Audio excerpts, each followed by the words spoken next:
भावांनो, वंचित बहुजन आघाडी पक्ष म्हणजे अडाणी अंबानींचे तळवे चाटणारा पक्ष नाही, तर गोरगरिबांच्या कष्टाने उभा राहिलेला पक्ष आहे. अहो, ज्यांचं नाव ऐकताच केंद्र सरकार सुद्धा कायद्याचं पुस्तक चालतं ना, ते नाव म्हणजे ऍडव्होकेट प्रकाश आंबेडकर साहेब. अरे, तुम्हाला काय वाटलं तुमची सत्ता आली म्हणजे तुम्ही गरीबावर हात उचलणार, पण तुम्हाला माहित नाही या गरीबांचा वाली तो प्रकाश आंबेडकर आहे, ज्यांच्या एका शब्दात अख्खा महाराष्ट्र बंद करण्याची ताकद आहे. इथे ना भाऊ, कायद्याला धरून राजकारण केलं जातं, समाजातले सगळे भेदभाव विसरून माणुसकीचं नातं जपलं जातं.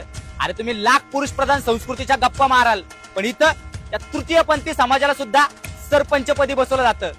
तुम्ही म्हणता ना वंचित म्हणजे किंचित पक्ष, तर ऐक भाऊ, 14 कोटी गरिबांच्या न्यायासाठी रस्त्यावर उतरणारा हा एकमेव पक्ष आहे. अरे, तुम्ही एका आमदारकीसाठी तुमचा पक्ष संपवाल, पण इथं राष्ट्रपती पदाला सुद्धा नाकारणारा हा बाळासाहेबांचा पक्ष आहे.